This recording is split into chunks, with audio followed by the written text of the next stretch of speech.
সূরা বাকারা অধ্যায় 2 আয়াত নং 142।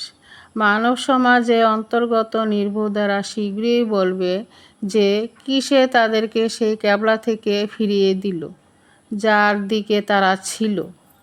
তুমি বলে দাও, পূর্ব ও পশ্চিম আল্লাহরই জন্য, তিনি যাকে ইচ্ছা সরল পথে পরিচালিত করেন। আর এভাবে আমি তোমাদেরকে মধ্যপন্থী এক উম্মত রূপে প্রতিনিধি করেছি, যেন তোমরা মানুষের জন্য সাক্ষী হও এবং রাসূলও তোমাদের জন্য সাক্ষী রূপে হয়। এবং তুমি যে ক্যাবলার দিকে ছিলে তা আমি এই জন্য প্রতিষ্ঠিত করেছিলাম যে কে রাসূলের অনুসরণ করে আর কে তা থেকে নিজের পদদয় পশ্চাতে ফিরে থাকে আমি তা জেনে নেব। এবং আল্লাহ যাদেরকে হেদায়েত করেছেন তারা ছাড়া অন্যের জন্য এটা অবশ্যই কঠিন। আর আল্লাহ এরূপ নন যে তোমাদের ঈমান বিনষ্ট করেন। নিশ্চয়ই আল্লাহ মানবগণের প্রতি অবশ্যই খুবই দয়াদ্র ও করুণাময়।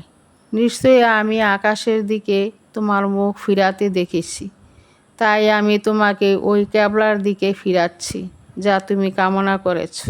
অতএব তুমি পবিত্রতম মসজিদের দিকে তোমার মুখ ফিরিয়ে নাও এবং তোমরা যেখানে আছো তোমাদের মুখ সেদিকেই ফিরাও। এবং নিশ্চয়ই যাদেরকে কিতাব দেওয়া হয়েছে তাদের অবশ্যই জানা আছে যে নিশ্চয়ই এটা তাদের প্রভুর কাছ থেকে প্রেরিত সত্য এবং তারা যা করেছে সে ব্যাপারে আল্লাহ উদাসীন নন। অর্থাৎ 143 নম্বর আয়াতে মধ্যপন্থী উম্মত শব্দটি অত্যন্ত গভীর তাৎপর্য বহন করে। এর দ্বারা এমন একটি উম্মত ও উত্তম উম্মত মর্যাদা সম্পন্ন দল বা জাতিকে বোঝায় যারা নিজেরা ন্যায়, ইনসাফ ও ভারসাম্যপূর্ণ নীতির উপর প্রতিষ্ঠিত।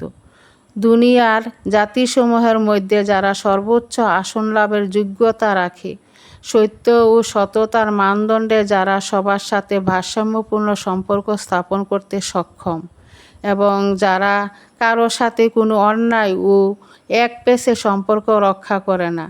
তোমরা মানব জাতির জন্য সাক্ষী হবে এবং রাসূল সাক্ষী হবে তোমাদের।